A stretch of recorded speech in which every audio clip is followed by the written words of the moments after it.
It's December the 21st. Wow. Woohoo! Man, that time is flying. It's flying.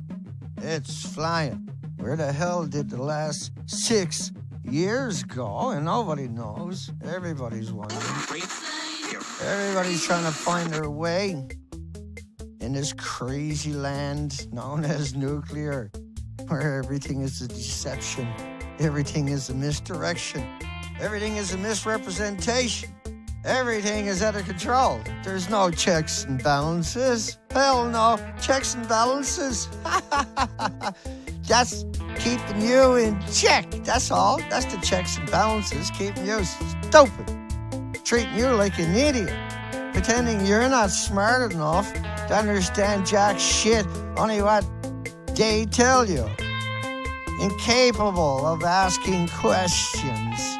They got you socially engineered to the level when it comes to nuclear that you're incapable of asking a question, and you're incapable of debating the answer or questioning the answers. We're going to show you a bunch of them. We got a whole bunch of video clips today. Fukushima. We're rushing headlong into this extinction event. This is 100% extinction event playing out on our planet, and there's no shortcuts, only the truth, and to end these massive, incredible deceptions. Here we go. Let's rock it. Let's roll. Good morning, everybody. Let's get up in the comments section. Elaine made it this morning. Good girl. CJ, Neil, and Thirst. And we got the world on our shoulders, and there's no easy way out of this. We have to fight our way out of this hole that the nuclear industry has dug for this entire 8 million species on the planet. Cameron Nickbin. He is Professor of Structural Integrity at Imperial College London. He joins me now. Thank you very much indeed for coming in to see us today. Now, you're working in the Centre for Nuclear Engineering, and what we've seen already with these explosions that have taken place, is there any danger from the explosions that we've already seen? It's the present explosions are on the outer area of the central core, so the... Okay, let's stop that there. He's an expert since 1979, working at the institutions, the universities. There's Unit 3. Now, he knew this because he's an expert. He has access to that information. He knows that the buildings are totally destroyed. They're not 190 foot tall anymore. Let's keep going on that. The core hasn't been breached. The dangers are minimal at the moment. It is unlikely that we will see something like Chernobyl. And Chernobyl never looked anything like these reactors. I know. How shocking is that? And I just want you to understand before we get going what these reactors truly look like. Think about it. A 190-foot building and a 190-foot building side by side. That's Unit 4. The reactor cores are straight up the center, about 110 feet up in the air. So they're totally gone, completely, utterly. And all the reactors, they're gone. But these are easy to work out just looking at it. That's Unit 3 and that's Unit 4. Okay, so let's keep going on these people. You can, Dana, please. It is now 3 days since the start of this action, and I think the workers who've been working a 24-hour shift to try and get this working have been able to contain the possible danger of a full explosion. So I think at the moment there's not too much to worry about. Is it safe to say? So is that not a full explosion? They're showing that as they're talking. That the longer this goes on, the less likely it is that we are going to... See, that's a full explosion. He knows it. That's why he was pausing and wiggling in that chair. A catastrophic explosion. Yes, certainly. That's not a catastrophic explosion. See, if you go look at this when it was happening, these people, they couldn't believe what they were listening to, these experts. 24 hours are crucial. Beyond that, they would have been able to pump water in there, pump chemicals to cool down the reactors which were already shut down. So it's unlikely that... Now he's claiming all the reactors were shut down when 3 of them were fully running, high speed, top loaded right off. Unless the water is cut off for some reason or water doesn't have contact with the core, that you will see something. So there was the deception. Potentially fatal levels of radiation have been discovered outside the crippled nuclear plant, raising concerns that contamination is working its way further into Japan's water and food supplies and foreshadowing a long and expensive cleanup. Nuclear engineer Lake Barrett knows what it takes to mop up a catastrophic mess like this. Lake led the initial response to the 3 Mile Island accident here in the United States. He's with us this morning from Washington. Lake, where are the major concerns? Well, now Lake is 3 Mile Island. So just going to play a quick clip of 3 Mile Island. Been open for over 2 hours, and 250,000 pounds of coolant have evaporated or leaked to the basement. But the leak had at least allowed some of the heat in the reactor to escape. Now some parts of the giant furnace are reaching 4,000 degrees. Giant furnace, 4,000 degrees, see? Iodine 131 that you hear about, that has an 8-day half-life, So why is he talking about iodine when you're worried about uranium, plutonium, curium, and other hot particles? And he just drops that bomb. Now, he was in charge of 3 Mile covering up. Him and Arnie Gunnarsson were working together, and they were sending people in for 3 minutes, right? We played those clips of Gunnarsson admitting that way back when he was trying to get some street creds within the first couple of weeks of the accident. Now, Lake here, those reactors, that clip I showed you of 3,000, 4,000 degree Fahrenheit temperatures, well, what that meant was these reactors will blow a hole at 2,200. So they lost everything at 3 Mile Island, right? Get it? That's what happened. And Lake was the PR firm, and he's working for Japan right now full time. He's just put out headlines this week again from Japan, and he's doing it again. He's a killer, mass murderer. Iodine 131 that you hear about, that has an 8-day half-life, so that decays away fairly quickly. I think they should be fine from a health point of view. Lake, we're beginning to hear more about plutonium. What's the significance of plutonium in this situation? Plutonium is something that is more emotional than it is technical in this situation. Now, plutonium, it's been said just a couple of pounds can kill everybody on the planet. This is legitimate, though, what we're talking about. What he's doing is, because plutonium got mentioned, he should be talking about americium, neptunium. He should have been talking about the uranium, right, in context, because there's a large percentage of the fuel is plutonium. He knows the buildings were lost. I think the biggest concern people have is the cesium and the strontium and the iodine in the short haul. Yes, there is some plutonium in there. There's always plutonium in reactor fuel. So it makes more emotional news to talk about plutonium. Makes more emotional news to talk about something that lives for 250,000 years versus something that only lives for 8 days. This was about destroying anybody's ability to get out of the way. So that was murder. That man is a murderer. Let's keep rolling. Joining me now in the Situation Room. And this is Candy. And there's nothing sweet about this lady, trust me. Everything she reports on is very suspect. But she has Timothy Jorgensen. Now, I've called him out a number of times. But this is right after the accident.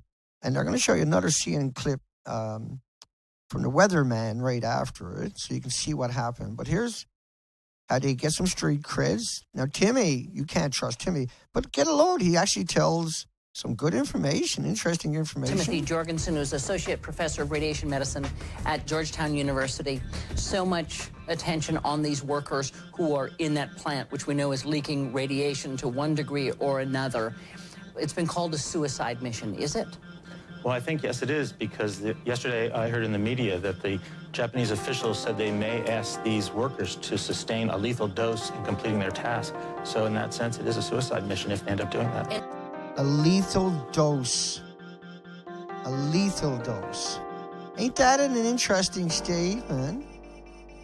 An interesting. So, how much fuel was in these reactor cores that are all missing? The fuel pools that were 100 feet, the tops of them are 100 feet up in the air. Let's find out.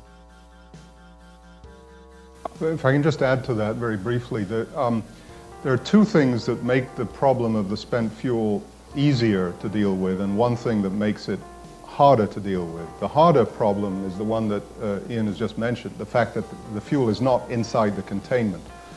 The two easier problems, or the two easier aspects, are that the fuel pools, although they have in most of these reactors quite a lot of fuel in them, perhaps as much as 10 years worth of spent fuel, by this time are not generating as much heat as obviously the fuel in the core. In the core would be, right? So when you're looking at that, do you think the building on the right is inside Unit 4 on the left? Let's keep going. Radiation plumes from Japan will reach the U.S. West Coast tomorrow, have alarmed many Americans. Chad Myers is with us now. So, Chad, experts are telling us that there is no cause for alarm or panic, right? Well, yeah, that's correct. And you want to know why? Tell us why. Because all of the... Now, this is the weatherman. The weatherman. This is the weatherman giving radiation advice at CNN. graphics and all the animations you've been seeing in other places online that show this plume of radiation reaching the West Coast is part of a computer model that was run this week for a plume of radiation that escaped from Japan on Saturday. The only problem is there wasn't a plume. So all of this talk about this plume is coming to the United States is all debunked because there is no plume. Wow. Just like, wow. What a betrayal. Why is the weatherman coming out? Because he's a PR firm. He's been called in on just about everything and put up there as media. Now, it was interesting when they say, let me come back up to some models. There's the government's model of the plume. The government's model of the plume. I'm going to speed it up. You'll see the date on the bottom, so it doesn't really matter. But by the 24th, 25th, 26th, all in North America, that's the plume he said didn't exist. Radioactive substances rose 5 kilometers into the air. It was just one study. Uninterrupted line across the Pacific. Uninterrupted line across the Pacific. Across North America, across Canada, across Greenland, Iceland, Labrador, across the Atlantic, and right back again. It didn't stop coming out of there. But he wants you to look at stuff like this, which is what they put out there to manipulate everybody and have puke machines like this monster you see right there from D News, Discovery Channel's internet site. That's Discovery Channel putting out their bloggers, right? To demonize anybody who was actually talking about this stuff and pretend that they were talking about that stuff, which is just a tsunami map. And that tsunami map, that's where it all comes from, that model right there. And people zoomed in on it, right? And then they put graphics with it.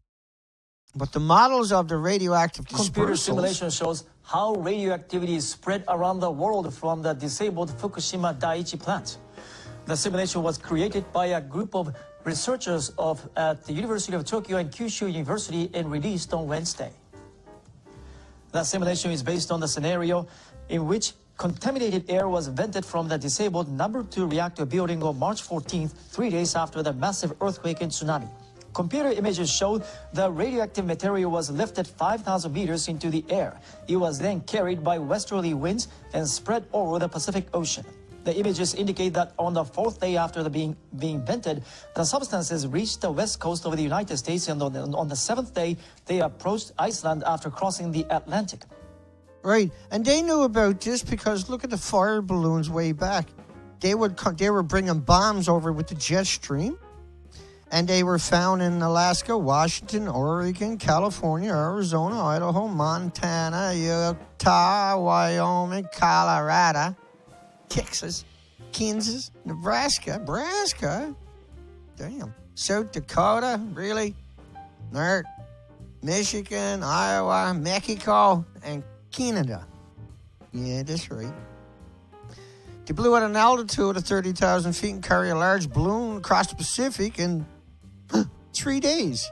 But these things are bigger, Dana, than the atoms. You can put 2 million atoms on the head of a needle, but you can't see it. They couldn't make it over there. But something great big, no problem. Yes, boy. This is what we mean by the mental illness of Chad and CNN, right? There's no radiation in the air. The model was run to say if this would have happened, then where it would go. Now, okay, so that gives us a reality check that if it still does happen, that maybe there's something to worry about. But here's the wind speed model. And this. So here's CNN. Now she is going to pretend she's inside of the building. Hang on, number 4, number 3, number 4.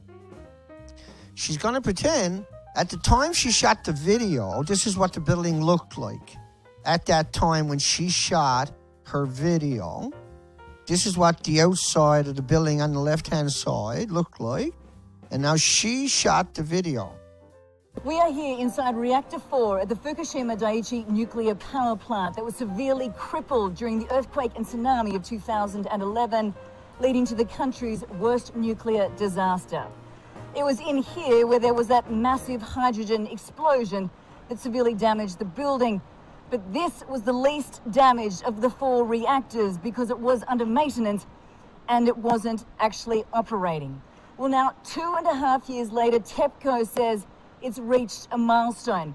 That massive crane behind me is successfully moving 1,500 fuel rods in that cooling pool to a storage pool next door. Well, it's a... Wait, like, if that's not batshit crazy stuff, what is? Right? She's inside of that. This is CNN, right? Plumes from Japan. Want to know why? Tell us why. Because all of the graphics and all the animations you've been seeing in other places online that show this plume of radiation reaching the West Coast is part of a computer. Yeah. And then... We are here inside Reactor... CNN, her cases, I know. The next guy, nuclear expert coming up here, nuclear scientist, academic, is Robert Butnitz. So the hydrogen explosion that blew off that roof couldn't have come from the fuel in the reactor. For the first month... But the buildings are completely... What do you mean blew off the roof? The buildings are completely leveled. They're destroyed.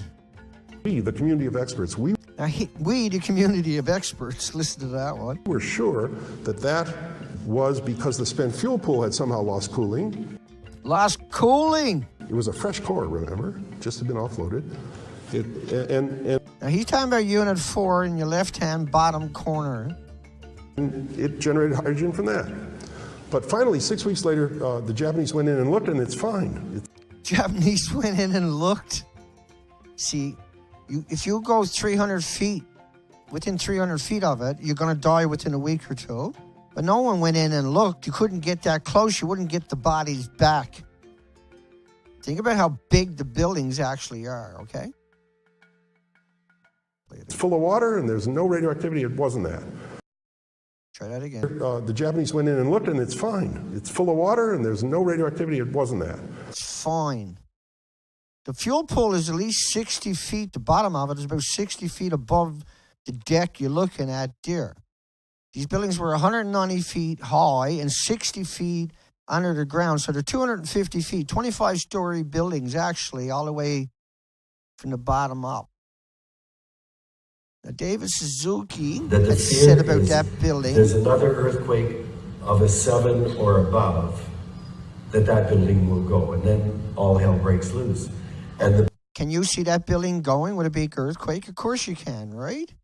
But what about the building looked like the one on the right, which is the lie, is the fable, is the story that they threw out there to confuse you. Look how good it looks on the right. I put the picture on the left there, and I put the pictures on the right. But here's BBC showing you a beautiful building.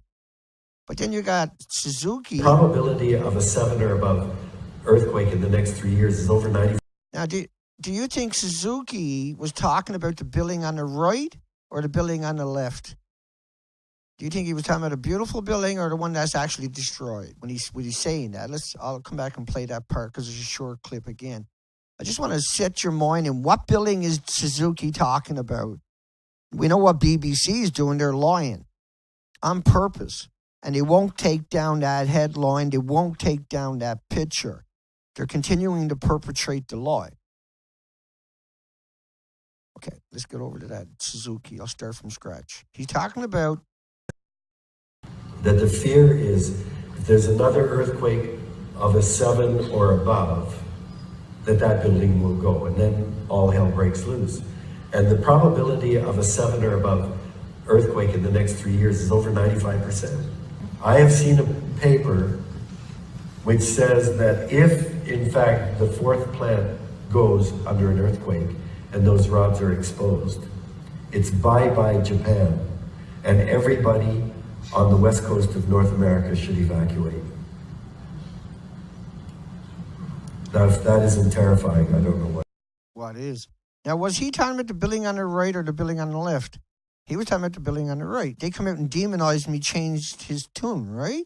All he had to do was come out and show these two pictures and say, look, they want me to say it's the building on the left. It's actually the building on the right. That's what I'm concerned about. They're lying to you folks. He could have saved a billion people because radiation takes 5, 10, 15 years. This amount will be a lot quicker. That's why I always used to say a year, 2, 3, 4, you're going to see some serious effects. But typically, cancer takes 10, 20, 30, 40 years to manifest, diagnose. But that's just one exposure. We're talking about eating it all the time. We're talking about breathing it all the time. We're talking about washing in it all the time. Uranium fuel cells and But this is, nuclear has a real history of being vicious thugs. They hate women. They just friggin' hate women. Run them through a series of chemical baths to distill away these tiny grams of plutonium. That job was often given in both countries to women, even though those, it turns out, were the dirtiest jobs. And at DuPont, they were saying, well, what do you think? They'd write the Army Corps, maybe, because we're going to make this super poisonous product, we shouldn't hire women who are younger than a menopausal age. And what about fertility problems? What about mutants and monsters and offspring? They would write these letters. They were real nervous about it. When people say, oh, they didn't know much about radiation in the 1940s, that's absolutely not true. They knew a great deal. And they were worried. Yeah, they were so worried. This is Kathleen Higley, if I remember correctly. And let me see. No, that's Jerry Thomas from UK. It might show up here. She's a nuclear in terms expert, of the short-term health radiation risks, expert. the Japanese government did the right thing in moving the population away. The Japanese didn't move them away in like Sendai and other places. No one even was told that it was dangerous for the first couple of months. Because the most dangerous bit about it, if you like, was the iodine. No. Once again, this is a radiation expert who treats child cancers and is out there talking about Fukushima all the time with lies like this. Which has a very short half-life. So within 8 days, half of the iodine release will have decayed. So this is, it's unforgivable that people like that actually exist. She's an active in all kinds of studies. She's vetting thyroid studies in the UK about Fukushima, and we called her out a number of times for 1 hour at a time, lie after lie after lie. And within 3 months, it's all gone from the environment. Like, iodine, 8-day half-life. When the reactors run on uranium, plutonium, iodine, in a real academic will tell you is just a tracer. And she's a traitor. You know what happens when you stop a nuclear power plant in your community? It's a risk that they never really want to talk about. One of the ones that really jumps out at me, they closed down 2 nuclear power plants in California, and almost immediately there was a precipitous drop in the infant mortality rate in a 50-mile radius, because no one likes to talk about it, but nuclear power plants put out radioactive gases that can be real harmful to babies and fetus. Right, babies and women and fetus.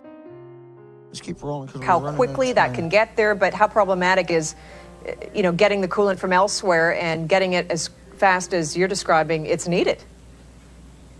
I'm not sure what the coolant actually refers to. It may be to replace the muddy water which is fouled up, but from the outside under normal operation, they need up to 1 million gallons a minute of water to condense the steam.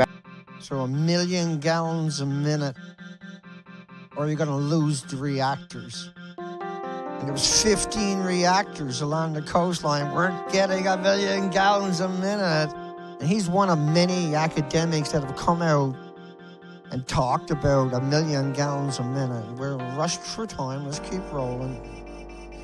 Here's TEPCO a few months back in Washington, D.C. at the press club. He's talking about Unit 4. Right after the accident, it was, of course, the emergency condition. But right now, gradually became the decommissioning stage, more stable decommissioning stage. And that's that, as I mentioned, the successful completion of the dismantle of the spent fuel from the Unit 4. Spent fuel from Unit 4. And there's what Unit 4 looks like today, and it'll look like 1 million years down the road. Yeah, they cleaned out the outside of it. I can guarantee you nothing has changed interior. That was all robotics. And the homeless and victims of society and the immigrants who don't speak the language, beyond betrayal, beyond the lowest forms of life, is TEPCO and the Washington Press Club just several months ago, sitting there and allowing that man to lie and no one hold him accountable. Would it be accurate to say that no one has died as a result of exposure to radiation in Fukushima? And secondly, can you assure that no one will die as a result of exposure to radiation in the future? You want to take that one, too? Yeah, no one wants that one. Well, what we know right now, there have been no fatalities that we're aware of that are directly related to radiation exposure. I believe there were a few workers who were killed at the plant because they were performing work, and when the tsunami hit, they lost their life. Wow, what a hard case. And did we play the clip of him earlier talking about it? Did I save that? Deadly doses, sacrifices. Jurgensen and everybody else. Here's Seth the Dorn. decommissioning work taking place here in Reactor 4. There's Reactor 4. At the end of our tour, we were checked for radiation. Taking place here. He's showing you a beautiful building. A CVS. It's shocking. It's just terrifying that... There's probably last someone clip. on the panel foolish enough to address that question, but I got them all laughing because we are radiation safety professionals, and the licensing of nuclear power plants is really kind of out of our scope. I'm going to ask Dr. Vetter to talk briefly the here. Vetter is vicious. He's in charge of Kelp Watch, right? Haven't had an opportunity. I know you're an expert in dosimetry and measurements, so. And Kathleen Higley sitting there in the center. She's a despicable academic, frightening. She tells communities and governments what to do. If you go listen to her lectures, she's the banana potato chip walking in the sunshine nightmare machine. Well, the reason and she teaches her students to do the same thing. I haven't had an opportunity to talk is because there are no problems in the medical field. So it shows you definitively that they are remorseless, that they are soulless, and that they don't care about the truth. So we're at the end of the stream again. Where does the time go? Wow. We just burned through it so fast. It's just like, there's nothing to it. Hugs for everybody. Can I say, all we can do is push back as hard as we can. Don't take no for an answer. Don't bow down. Don't lick no boots. We don't forgive. We don't forget. We don't put away our differences anymore. Move on. We're taking tallies. We're taking the notes. We're making lists. We're adding up the crimes. The nuclear industry is on its last leg and it knows it. It's vicious at this stage. It'll kill everything, including their own, to survive another day. Hello, April, CJ, Shanikin. Yes, honey, thank you. Ellie, Neil, Deb, Amthurst. Hello, everybody. Nathan. I know I don't never get everybody. Megan. And hugs for everybody I don't get out there in TV land. What can I say? I can't. You know, I would love to say hi to everybody every time. Dami and everybody I don't get to. It's because that's just the way the clock rolls. Hugs for everybody. We'll see you tomorrow morning.